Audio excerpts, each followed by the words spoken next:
Tá gravando? Let's go! E aí pessoal, sejam bem-vindos de volta a mais um vídeo desse canal. Já fazia um tempinho que eu não aparecia por aqui, mas aqui tivemos dias bem corridos, complicando um pouco a nossa produção de conteúdo, mas eu não desisti e eu continuo aqui trazendo ideias, reflexões, experimentos, unboxings, tudo dentro do universo da criatividade e do audiovisual para ajudar outras pessoas nessa jornada. Bom tê-los de volta aqui e eu já quero te pedir um favor para ajudar esse canal a crescer. Já dá um like aí nesse vídeo. Se você chegar no final desse vídeo e gostar do conteúdo, achar que ele é relevante, compartilha, ajuda a gente a levar essa mensagem para outras pessoas.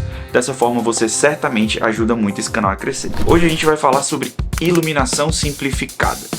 Eu quis usar esse termo que é para poder justamente atrair a sua atenção e entender que simplificar as coisas é muito importante para que elas sejam bem executadas. E eu quero começar falando uma informação que pode ser um pouco polêmica para algumas pessoas, que é a seguinte: equipamento, ele é sim importante e ele faz a diferença, mas não é tudo. Muito dos resultados positivos que você vai extrair no seu processo de filmagem não vai vir do equipamento que você utiliza, mas sim do conhecimento que você adquiriu ao longo dos anos. Portanto, é muito importante que você entenda que conhecimento é um investimento muito mais valioso e muito mais necessário do que equipamento. Dito isto, eu também quero fazer um outro disclaimer aqui. Eu queria te deixar muito claro que simplificar os processos não significa que o nível técnico do seu trabalho vai diminuir.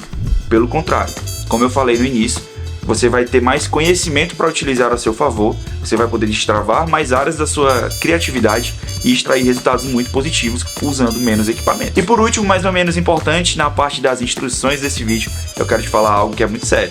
Quero que você lembre ao assistir esse vídeo que nada do que eu estou te falando aqui é uma regra. Isso são métodos que eu apliquei ao meu trabalho e que tem funcionado ao longo dos anos, que eu acho que pode ajudar também outras pessoas que estão me assistindo aí do outro lado. Encontre seus métodos, encontre a sua melhor forma de criar, utilize o seu conhecimento, utilize o seu equipamento e assim você vai poder encontrar a melhor maneira de trabalhar. Tá, Iago, mas o que seria uma iluminação simplificada? Basicamente, eu quis usar esse termo para definir esse setup de iluminação que eu encontrei nos meus trabalhos, que se resume em 3 fontes de luz: key light, fill light, backlight, e tem mais uma luz bônus que eu vou te falar lá no final do vídeo, então fica aí. A gente falou aqui dos 3 pontos de luz, cheio de expressão inglesa. Tá, mas o que é key light, fill light, backlight? Explica pra gente aí. Em tradução completamente literal, direto ao ponto, key light nada mais é do que a nossa luz-chave, que é a nossa luz principal. É essa daqui, ó, que tá vindo daqui, iluminando boa parte do meu rosto, iluminando o assunto no vídeo, que no caso sou eu.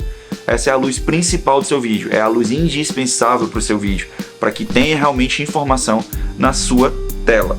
O fill light também, em tradução literal, significa luz de preenchimento. Ela é uma luz complementar, é uma luz que, trabalhada junto com o seu key light, pode te trazer resultados bem incríveis. Então ela é uma luz muito utilizada, por exemplo, eu poderia ter uma aqui, não tenho no momento desta gravação, mas eu poderia ter uma outra luz aqui do meu lado, retirando alguma das sombras que estão aqui no meu rosto, se eu quisesse buscar esse resultado.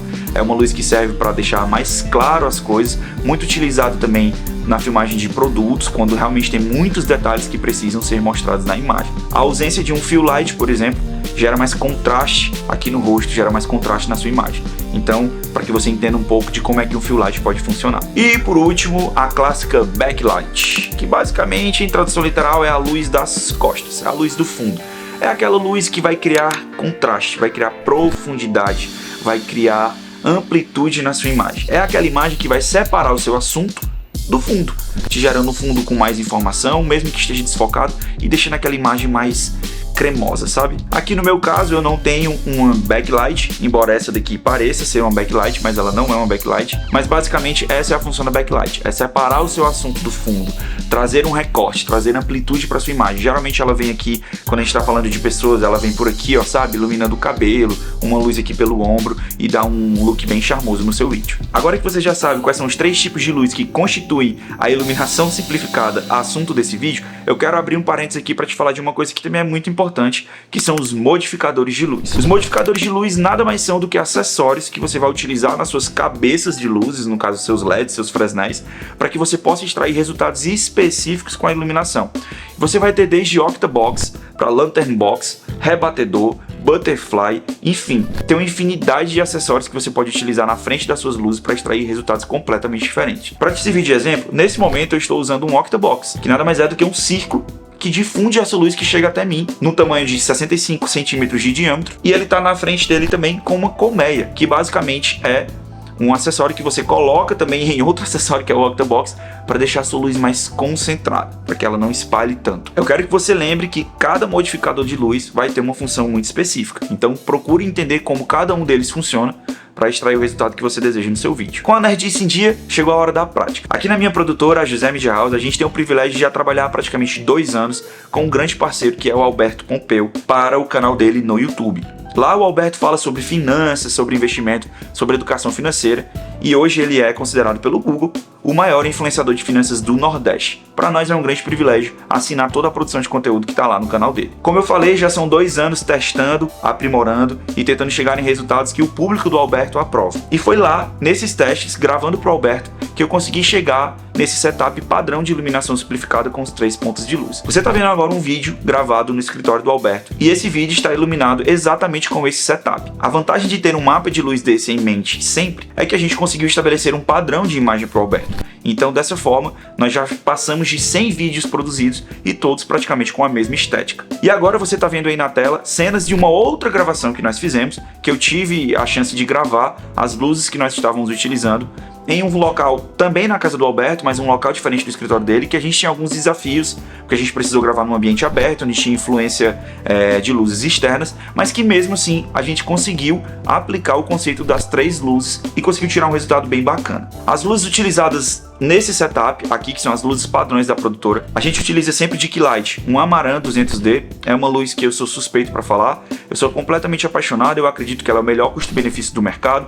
Existem outras opções de LED muito bacanas, mas das que eu já testei de verdade, a Amaran tem uma qualidade muito superior. E a gente utiliza como key light uma Amaran 200D em um Octabox de 90 centímetros, às vezes com colmeia e às vezes sem colmeia. E de fill light, a gente também utiliza um Amaran em 99% das vezes da gravação do Alberto, que também é uma luz excepcional. Esse D na nomenclatura dos LEDs significa de daylight, que ele tem ali uma temperatura de cor aproximada de 5.600 Kelvin, que gera uma luz mais parecida com a luz do dia, uma luz mais natural, que em contato com a pele dá um bom resultado pra gente. E de backlight, a gente utiliza um Sokani X100. É uma luz bicolor, isso significa que ela pode ter tanto cores mais frias quanto cores mais quentes, mas que a gente também utiliza ela na maioria das vezes numa tonalidade mais próxima do daylight, exceto nesta gravação que você está vendo aí também do Alberto, que nós fizemos um balanço junto com o balanço de branco da câmera, onde nós equilibramos as temperaturas para simular uma luz meio de fim de tarde ali entrando pela janela do Alberto. Esses são basicamente os 3 pontos de luzes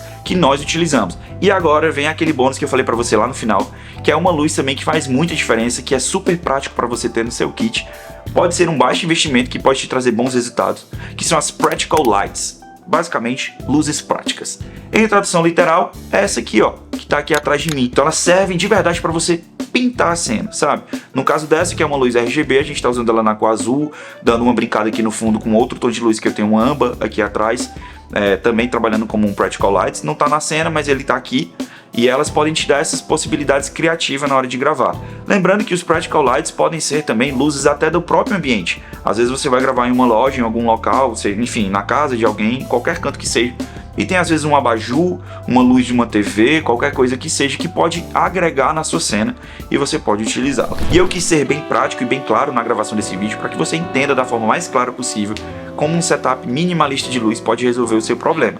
Mas tem um ponto muito importante que eu gostaria de compartilhar com vocês, que é o seguinte: a criatividade, o conhecimento vai falar mais alto do que qualquer equipamento desse que a gente mencionou aqui nesse vídeo. Eu já vi muitas cenas de sets grandes de gravação serem resolvidos, por exemplo, com uma folha de isopor. Quando você vai gravar em externas, por exemplo, nem sempre você vai ter uma luz forte o suficiente para criar um setup de luz de 3 pontos, de 2 pontos ou mesmo só de 1 ponto. Mas muitas vezes você consegue resolver a sua gravação utilizando um rebatedor, que é um equipamento que custa menos de R$200. Assim como nesse caso, se você tiver só 1 ponto de luz e você só tem um key light, você pode usar uma folha de isopor do outro lado para fazer o seu fill light, rebatendo essa luz, voltando para o seu assunto. O que eu quero dizer com isso é que, mais uma vez, reforçando a ideia de que mais vale o seu conhecimento do que o equipamento que você tem. Invista em conhecimento, estude formas de iluminação, estude direção de fotografia, procure referências, tire dúvidas, seja humilde para perguntar quando você não souber. Aqui nos comentários você pode deixar aí qualquer dúvida e eu juro que se eu souber, eu vou te responder, e se eu não souber, eu vou atrás de descobrir para poder trocar essa ideia com você. E com isso em mente, a gente chega à conclusão de que esse vídeo não é sobre ter muitos equipamentos, esse vídeo não é sobre ter muito dinheiro investido nas suas produções, mas é sobre saber simplificar os seus processos para extrair bons resultados. E aí você simplificando processos, você vai conseguir ganhar tempo, e a gente bem sabe que tempo é dinheiro. Para te dar um exemplo, quando a gente chega para gravar no Alberto, em uma tarde a gente consegue gravar 8 a 10 vídeos, uma média de 5 minutos, às vezes até bem mais, 10 minutos, 12 minutos. Isso porque nós já conseguimos encontrar um padrão de filmagem com esse setup de luz que nós desenvolvemos. Então você imagina se a gente tivesse um processo bem mais complexo, tivesse que levar bem mais equipamentos de luzes, bem mais tripé, extensões, sabe, tractanas para prender luzes em todos os cantos, equipe maior para poder fazer todo esse processo. A gente iria perder muito tempo, iria ter que aumentar muito o orçamento e muitas vezes a gente poderia acabar se complicando por isso. Eu não estou falando que esse tipo de iluminação, esse tipo de cuidado e esse tipo de estrutura não é importante. Eu estou falando que muitas vezes você consegue resolver de forma mais simples, tendo conhecimento. Mas, logicamente, sets maiores, estruturas maiores, demandam orçamentos maiores, equipes maiores, responsabilidades maiores. Eu te aconselho a procurar simplificar seus processos, se possível, desde que isso não comprometa a qualidade de entrega do seu material, a qualidade técnica do seu vídeo. E eu espero que o conteúdo desse vídeo tenha te ajudado de alguma forma. Se você tem alguma outra dica de iluminação, comenta aqui embaixo pra gente construir essa comunidade e aprender uns com os outros. Se você discorda também de alguma coisa que eu falei aqui embaixo, comenta aqui, vamos trocar uma ideia. Eu adoro saber pontos de vista diferentes do meu e eu tenho certeza que assim a gente cresce e expande o nosso conhecimento em busca de sempre melhorar o nosso trabalho. Quero te agradecer pela sua atenção até aqui. Não esquece de deixar o seu like, manda esse vídeo para alguém que precisa conhecer um pouco mais sobre iluminação e a gente se vê na próxima. Valeu!